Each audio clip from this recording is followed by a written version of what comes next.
Pasamos al capítulo 3 de nuestro módulo relativo a el saneamiento procesal y las reformas que incorpora la Ley 1173 respecto a estos institutos. Un proceso dentro de la lógica de la macrogarantía del debido proceso se debe desarrollar bajo uno de los principios fundamentales del derecho penal y del derecho procesal penal, el cual es el principio de legalidad. Es decir, enmarcar los trámites y actos procesales dentro de lo que significa y representa el respeto y cumplimiento debido a la ley. Ahora bien, dentro de un sistema acusatorio adversarial, el principio de informalidad tiene límites, puesto que a título de recabar elementos probatorios, por ejemplo, no puede vulnerarse o violentarse derechos consagrados, no solamente en nuestra norma adjetiva penal, sino también en la Constitución Política del Estado y el mismo bloque de constitucionalidad conformado por los tratados, convenios y acuerdos que respetan, hacen prevalecer y prevén derechos y garantías fundamentales dentro de lo que significa y representa un proceso enmarcado en legalidad y en protección no solamente de los derechos del imputado, sino también reconociendo y haciendo prevalecer los derechos de la víctima. Es de esta manera que tenemos una herramienta procesal conformada por las excepciones y los incidentes, que son elementos destinados ya sea a la oposición directa y de fondo al proceso penal, o en su caso a la búsqueda de la regularización y saneamiento de los actos procedimentales vinculados a la legalidad de las actuaciones por parte ya sea de las autoridades jurisdiccionales o administrativas en pos de lograr un resultado eficaz y oportuno en la búsqueda de la verdad material dentro de lo que representa el proceso penal. Las excepciones, por una parte, son las herramientas procesales a través de las cuales el imputado busca oponerse a la persecución penal. Ellas pueden ser de dos tipos. Pueden ser formales, aquellas que únicamente pretenden reencaminar la causa a través de cuestiones que en cierta medida pueden ser dilatorias o que busquen el cumplimiento de requisitos previstos en la norma para la efectivización del proceso penal. Por ejemplo, podríamos hablar de una excepción de falta de acción en un delito de acción pública a instancia de parte, en el cual la víctima debe accionar el procesamiento penal para que el mismo tenga validez, puesto que de lo contrario el Ministerio Público no podría hacer de oficio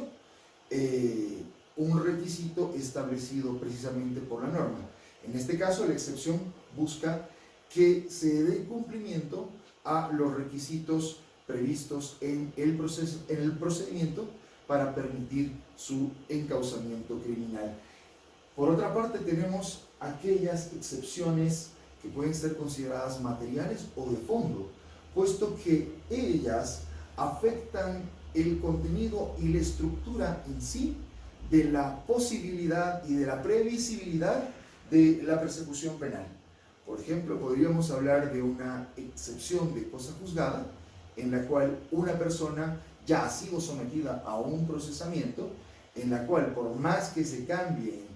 los tipos penales o se readecue una nueva calificación penal, en base al principio non bis in idem previsto en el artículo 4 del Código de Procedimiento Penal, perfectamente reconocido en nuestra Constitución Política del Estado, no se podría perseguir, procesar o sancionar a una persona dos veces por el mismo hecho, por lo cual existe una diferencia clara en cuanto a las excepciones y cuál la finalidad de las mismas. Por otra parte, los incidentes únicamente tienen como objetivo permitir que el procesamiento se lleve adelante en un desarrollo de legalidad, por lo cual se oponen a la admisión, ya sea de elementos probatorios o de actos procesales, los cuales hubiesen sido recabados, colectados, conseguidos o alcanzados en violación de ciertos derechos o garantías constitucionales, siempre y cuando los mismos no hayan sido provocados y ellos causen un perjuicio. En cuanto a los incidentes, tienen una base estructural que es el defecto procesal. Llevar adelante una causa en la cual no se hubieran respetado determinadas formalidades puede conducir a un defecto susceptible de convalidación o un defecto no susceptible de convalidación reconocido por nuestra legislación como defecto absoluto. Ahora bien, al respecto, este componente de los incidentes es necesario analizarlo y estudiarlo cuidadosamente en cuanto a la reforma del artículo 167, en el cual establece la posibilidad de la convalidación o la preclusión procesal por no haber hecho un uso efectivo y oportuno del mecanismo de impugnación denominado incidente de actividad procesal defectuosa. ¿A qué nos referimos? Existe una oportunidad para presentar que es en el plazo de 10 días a partir del momento en el que se conoció o la parte fue notificada con el defecto procesal. Si no se plantea el incidente de actividad procesal defectuosa dentro de este plazo fatal y perentorio, se entiende como convalidada la actuación procesal o el alcance y los efectos que pudiese generar el acto, el trámite o el procedimiento, por más de que el mismo no hubiere respetado de forma lineal los preceptos establecidos en el procedimiento. Por ejemplo, si se lleva adelante un acto de allanamiento en el que la resolución de la autoridad jurisdiccional permitía únicamente ingresar a un domicilio, pero no así realizar el secuestro de elementos investigativos o que puedan ser parte del cúmulo probatorio. En cuanto a la actividad procesal defectuosa, el artículo 167, reformado por la ley 1173, incorpora nuevos elementos de exigibilidad, ello con la finalidad de evitar el abuso del derecho, es decir, instrumentalizar los mecanismos de defensa o las herramientas de oposición al proceso penal, convirtiéndolas en dilatorias, en maliciosas, en temerarias, cuya única finalidad es evitar que la justicia cumpla su objetivo de llegar a determinar la verdad material de los hechos. Es por ello que se han establecido mecanismos mucho más rigurosos para el planteamiento de las cuestiones incidentales, entre las cuales tenemos como requisito la acreditación del perjuicio concreto o la indefensión que debe generar el defecto procesal. Por ejemplo, que el Ministerio Público hubiera llevado adelante una audiencia de inspección ocular seguida de reconstrucción y no hubiera sido notificado el imputado. En este caso, podría considerarse que se le habría generado un estado de indefensión por la no comunicación procesal. Sin embargo, conocido el acto, notificado con el resultado de este medio investigativo, no hubiere hecho uso efectivo de sus recursos, podría considerarse la convalidación del actuado investigativo. Sin embargo, la ley, en este sentido, le reconoce la posibilidad que en caso de que no hubiera interpuesto el incidente de actividad procesal defectuosa, bajo el entendido de que no hubiera tomado conocimiento del mismo, podrá hacer uso de la posibilidad de la impugnación de este medio probatorio a través de la exclusión probatoria conforme al artículo 172 durante la fase del juicio oral. Si bien podría considerarse un mecanismo excesivamente riguroso o cerrado el convalidar o el dar por precluida la oportunidad procesal para interponer incidentes, en el entendido de que estaríamos hablando de actos probatorios realizados, desarrollados o colectados en violación de derechos, podría aún acudirse a la instancia de la exclusión probatoria. Otro de los requisitos establecidos por el mismo artículo 167 es la no provocación.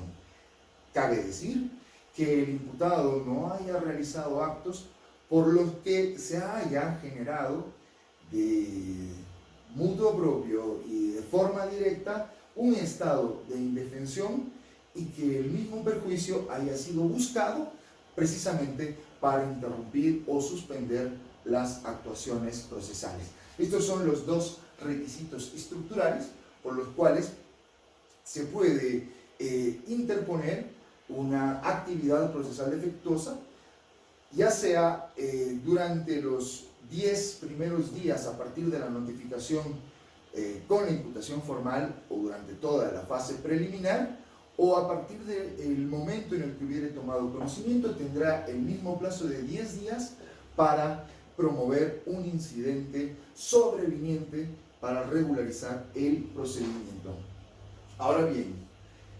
se incorpora uno de los elementos que considero muy interesantes y doctrinalmente más útiles dentro de lo que significa la teoría de la prueba, que es la nulidad por conexitud, lo que muchas veces hemos señalado como parte de la teoría del fruto del árbol envenenado. Si no se puede reparar el defecto procesal y no existe forma de realizar nuevamente un actuado, en el entendido de que el mismo hubiera generado elementos investigativos, entonces por conexitud los actos emergentes o los elementos recabados producto de un acto nulo también serán nulos. A ello le denominamos la nulidad por conexitud, la misma que involucra el respeto precisamente del derecho a un proceso debido y a lo que precisamente establece el artículo 169, que no serán susceptibles de convalidación los actos en los cuales se desarrolle una determinada tarea procesal en violación de los derechos, garantías y libertades previstas por el Código o la Constitución Política del Estado, incorporando novedosamente dentro de este acápite el bloque de constitucionalidad, es decir, que se puede acudir a la normativa internacional de protección de derechos humanos, que inclusive prevean derechos más favorables que los mismos reconocidos en el procedimiento penal, de conformidad al artículo 256 y 401 de la Constitución Política del Estado. En cuanto al trámite de las excepciones, la Ley 586 nos dejó un procedimiento muy claro y además, basándose en los principios de celeridad, economía procesal y efectividad del proceso penal, establecía componentes en los cuales impida la suspensión continua de audiencias para tramitar las excepciones o los incidentes. La ley 1173 reforma sobre todo en cuestión del plazo para interponer las excepciones, y esto es muy importante tomar en cuenta. Las excepciones pueden ser planteadas durante toda la fase preliminar y a partir de la notificación con la imputación hasta dentro de 10 días. Las excepciones únicamente se permitirá la presentación de excepciones de forma posterior cuando las mismas sean relativas a la extinción del proceso, ellas previstas en el artículo 27 del Código de Procedimiento Penal, entre ellas la muerte del imputado, la declaración de amnistía, la extinción de la acción por duración máxima del proceso o la extinción de la acción por prescripción. Al respecto, se hace una incorporación muy llamativa en lo que respecta a la modificación del artículo 31 del proceso penal respecto al inicio de la prescripción en los delitos cuyas víctimas sean niños y adolescentes, puesto que se establece claramente que empezará a correr la prescripción a partir de que las víctimas hubieran alcanzado la mayoría de edad. Ello, precisamente con los fines protectivos procedimentales previstos en la Ley 1173, respecto al inicio del término de la prescripción, el artículo 31 considera que ésta empezará a correr cuando las víctimas sean niños, niñas o adolescentes producto de actos de violencia sexual,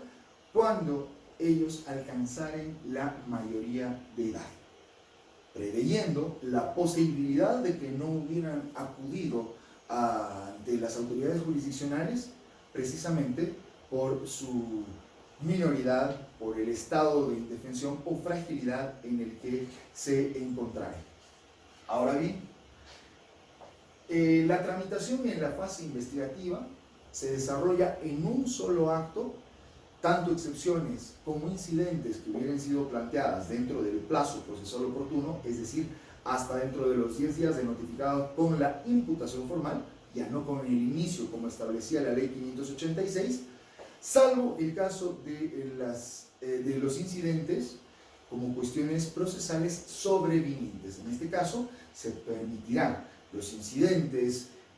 sobrevinientes no solamente en la etapa preparatoria, sino también durante el desarrollo del juicio. En caso de que los mismos fueran planteados sin fundamento, sin una base probatoria y sin un sustento argumentativo en relación a el perjuicio que estuvieran ocasionando, a la exigibilidad del derecho o a la razonabilidad del planteamiento, pues podrá determinarse tanto en las excepciones como en los incidentes rechazados por falta probatoria o falta argumentativa, podrán ser rechazados por una parte in limine, sin necesidad de convocar audiencia, lo cual lógicamente representará una sanción procesal, no solamente para el incidentista, que en este caso podría ser el imputado, a quien se le sanciona procesalmente interrumpiendo los plazos de la prescripción,